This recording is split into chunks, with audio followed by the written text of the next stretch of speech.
हर तरफ फैली हुई बर्फ, कुछ ही घंटों में कई फीट तक जम जाने वाली बर्फ। बर्फ का एक ऐसा तूफान जिसने अमेरिका के बड़े हिस्से को अपना बंधक बना लिया।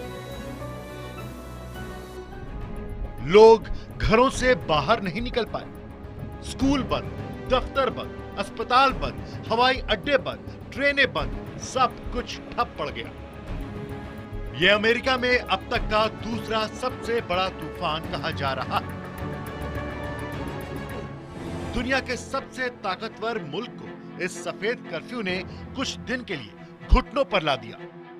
अरबों डॉलर का नुकसान, अर्थव्यवस्था को बड़ा झटका, शेयर बाजार भी चारों खाने चित। हालात ये है कि अमेरिका के लोग इस गॉडजिला की तर्ज पर स्नोजिला बुलाने लगे हैं। लेकिन बर्फ के इस भयंकर तूफान से हाहाकार सिर्फ अमेरिका में ही नहीं मचा है। पूर्व एशिया के देशों में भी आसमान से गिरती सफेद आफत ने लोगों का जीना मुहाल कर दिया है। दक्षिण चीन, हांगकांग, उत्तर कोरिया और जापान तक सब कड़ाके की ठंड और बर्फबारी झेल रहे हैं। हवाई अड्डे, स्कूल, सरकारी दफ्तर सब बंद पड़े। अमेरिका से ज्यादा मौतें दुनिया के इस हिस्से में हो रही हैं। देखिए बर्फ ने कैसे बनाया दुनिया के करोड़ों लोगों को बंधक। IBN 7 की खास पेशकश, सफेद कर्फ्यू। नमस्कार, मैं हूं आकाश सोनी। खबरों में खास में आज बात सफेद कर्फ्यू की, जो दुनिया के कई इलाकों में लगा हुआ है। भारत में इन दिनों आपको कड़ाके की सर्दी लग रही होगी, लेकिन तकरीबन यही हाल दुनिया के कई इलाकों का है। और सबसे बुरी स्थिति अगर कहीं है तो वो अमेरिका में। जम्मू कश्मीर और हिमाचल में आपने देखा है कि पिछले कुछ दिनों में बर्फबारी जमकर हुई है, लेकिन एक हिस्सा अमेरिका और दूसरा पूर्वी एशिया, ग्लोब के इन तीन की अभी हम बात करेंगे। अमेरिका में दूसरे सबसे बड़े बर्फीले तूफान ने 29 लोगों की जान ले ली है। हालत यह है कि अमेरिकी संसद से लेकर पेंटागन तक को अपने कई बड़े कार्यक्रम रद्द करने पड़े हैं या टालने पड़े हैं। देखिए पहले अमेरिका में सफेद कर्फ्यू पर यह खास रिपोर्ट।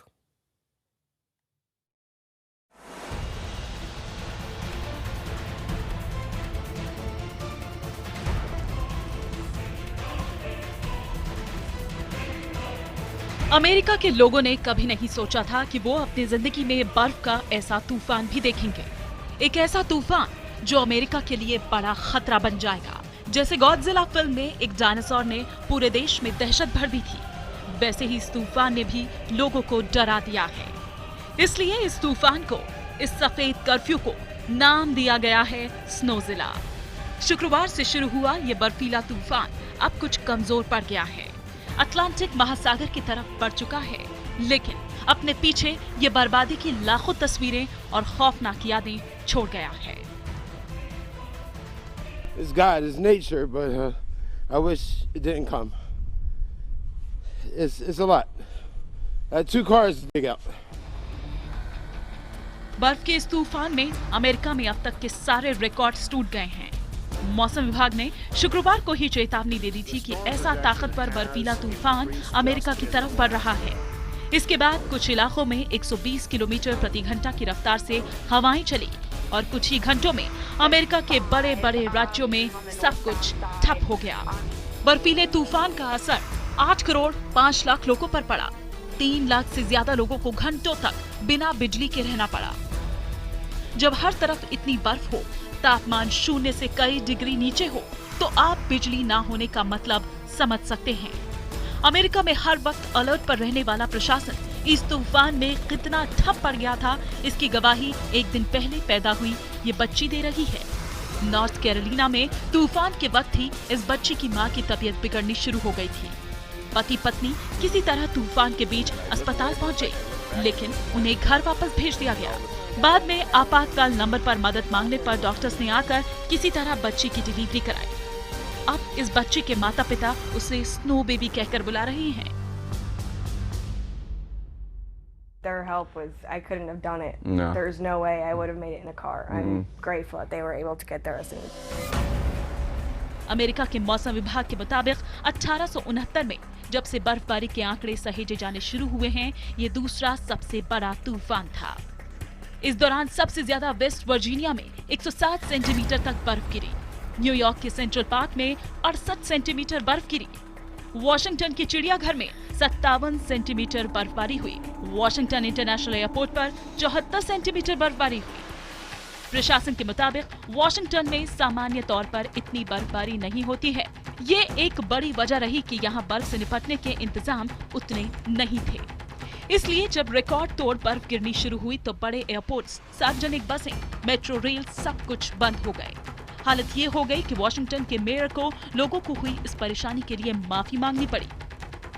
अब वॉशिंगटन प्रशासन दिन रात रास्ते में पड़ी बर्फ को हटाने की कोशिश कर रहा है। बावजूद इसके सोमवार को भी अमेरिका के सभी सरकारी दफ्तर बंद रहे। अमेरिकी संसद की कार्यवाही 1 फरवरी तक के लिए टाल दी गई है। पेंटागन ने भी अपने सभी कार्यक्रम रद्द कर दिए हैं। जाहिर है बराक ओबामा प्रशासन को इस वक्त लकवा मारा हुआ है। धीरे धीरे करके हालात को सामान्य करने की कोशिश हो रही है। प्रशासन को अहम रास्तों पर जुटा देख लोग खुद ही बर्फ में दबी अपनी कारों को निकाल रही हैं। I love it, but it's an inconvenience for everybody trying to get around, trying to dig their car and stuff out. But other than that, I'm enjoying it. America का हाल IBN 7 के सिटीजन जर्नलिस्ट अभिषेक कौशल की भेजी ये तस्वीरें भी बता रही हैं। अभिषेक वॉशिंगटन के पास हेरिंगटन में रहते हैं। उन्होंने वहां से ये तस्वीरें भेजी हैं। आप देख सकते हैं इस समय यहाँ पर रात के 1 बज रहे हैं और इस समय भी बर्फ हटाने का काम पूरे जोरों से चल रहा है। तकरीबन 36 घंटे की बर्फबारी हुई, जिसके कारण यहाँ पर लगभग 2.5 से 3 फीट बर्फ जमा हो गई और इस समय रात के 12, साढ़े 12, 1 बज रहे हैं और देखिए आप बर्फ हटाने का काम पूरी तरह से चल रहा है।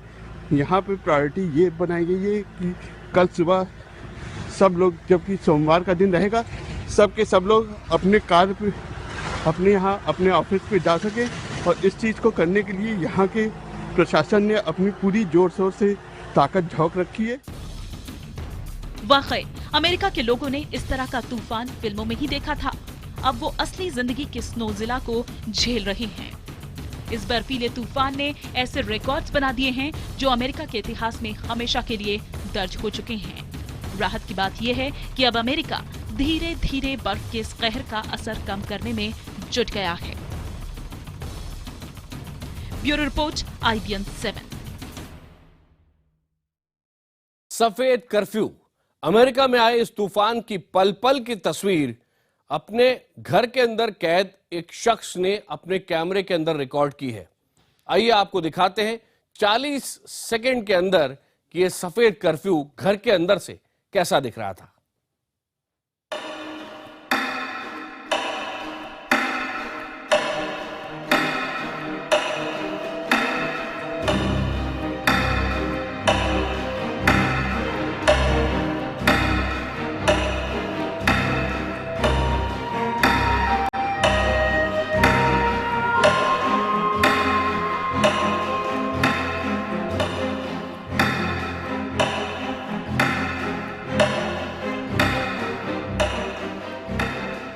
ये देखिए बर्फ कैसे बढ़ती जा रही है।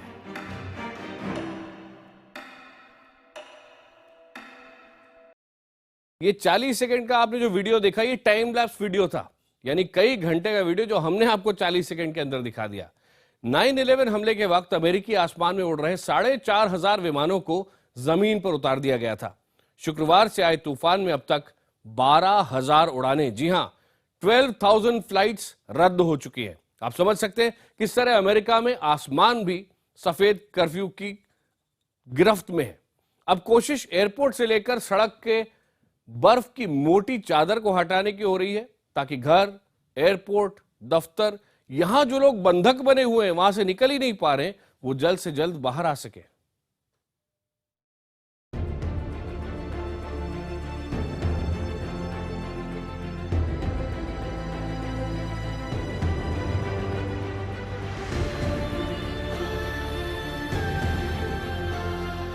बर्फीले तूफान के गुजर जाने के बाद अब अमेरिका ने मिशन सफाई शुरू किया है। माना जा रहा है कि अगले 24 से 48 घंटों में अहम रास्तों से बर्फ को हटा दिया जाएगा।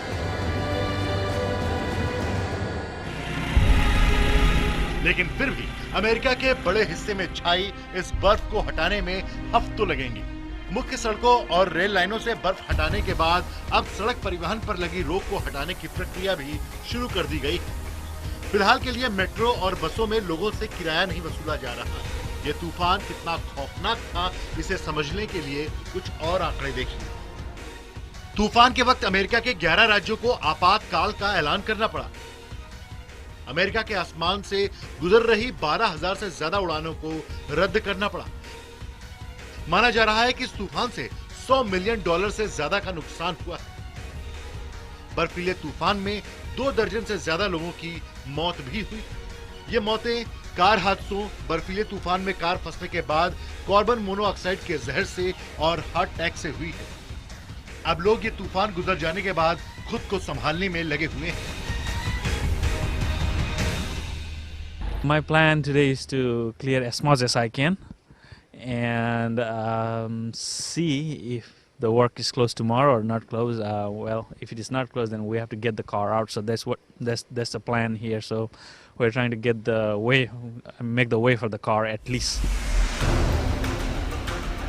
सैटेलाइट से मिली इस तस्वीर से यह भी जाहिर हो रहा है कि बर्फीले तूफान का असर कितने बड़े इलाके में था।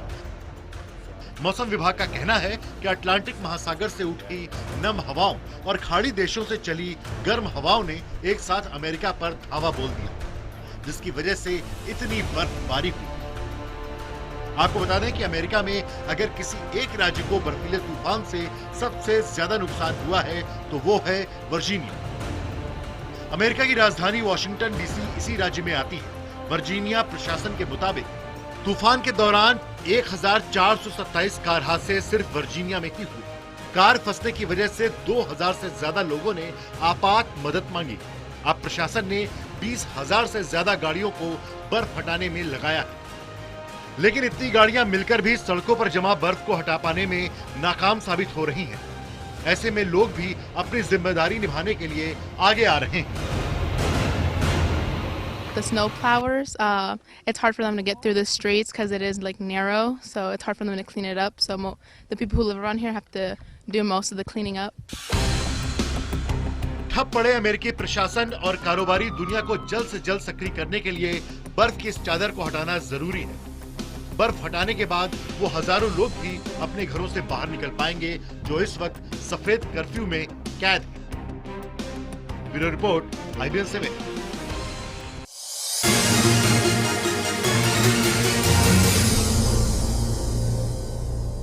खबरों में खास में आप देख रहे हैं सफेद कर्फ्यू।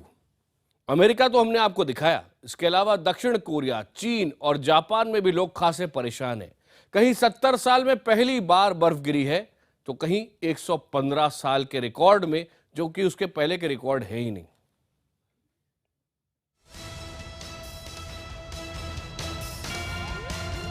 ये तस्वीरें हैं दक्षिण कोरिया की, जहां भी बर्फबारी और गिरते तापमान ने पुराने रिकॉर्ड तोड़ दिए हैं। देखिए कैसे पूरी की पूरी सड़कें बर्फ से ढकी हुई हैं। यहाँ कोई तूफान नहीं आया है, लेकिन हालात किसी तूफान से कम नहीं है। बर्फ ने कारों को ऐसे ढक दिया है जैसे किसी ने सफेद कवर चढ़ा दिया हो। दक्षिण कोरिया की राजधानी सियोल में तापमान 0 से 18 डिग्री नीचे चला गया है। तापमान में इतनी भारी गिरावट 15 साल बाद दर्ज की गई है। भारी बर्फबारी की वजह से दक्षिण कोरिया में 1200 से ज्यादा उड़ानें रद्द करनी पड़ी हैं। इस वजह से देश के तमाम एयरपोर्ट पर हजारों यात्री फंस गए हैं। कुछ तो ऐसे भी हैं जो पिछले 72 घंटों से एयरपोर्ट से बाहर नहीं निकल पाए हैं। 네, 지금 빨리 좀 올라가고 싶은데 비행기 표도 안 되고 어떻게 될지도 모르고 지금 회사를 나가야 되는데 지금 답답한 심정입니다. वहीं चीन में भी ठंडक ने सारे रिकॉर्ड तोड़ दिए हैं। यहाँ के गांचियाओ प्रांत में तो 7 दशक बाद बर्फबारी हुई है। कुछ ऐसे भी इलाके हैं जहाँ इतिहास की पहली बर्फबारी हुई है। चीन में इस बार ठंड ने पिछले 20 साल का रिकॉर्ड तोड़ दिया है। येनिंग शहर में 20 सेंटीमीटर तक बर्फबारी हुई है। बीजिंग में तो तापमान 0 से 17 डिग्री नीचे जा पहुंचा है। ठंड और बर्फबारी का यह हाल देख सभी स्कूल कॉलेजों को बंद कर दिया गया है। बर्फबारी का असर सड़क यातायात पर भी पड़ा है। चीन के साथ ही जापान में भी सफेद कर्फ्यू का कहर देखने को मिल रहा है। दक्षिण जापान में 115 साल में पहली बार बर्फबारी हुई है। जापान में 160 से ज्यादा उड़ानों को रद्द करना पड़ा है। कई शहरों में सार्वजनिक परिवहन ठप पड़ा हुआ है। कई शहरों में बर्फबारी की वजह से सड़क हादसों की खबरें भी आ रही हैं। मौसम विभाग ने चेतावनी दी है कि आने वाले दिनों में तापमान में और गिरावट दर्ज की जाएगी। Bureau report, IPN 7। खबरों में खास में आज मेरे साथ इतना ही, लेकिन IBN 7 पर खबरों का सिलसिला जारी है।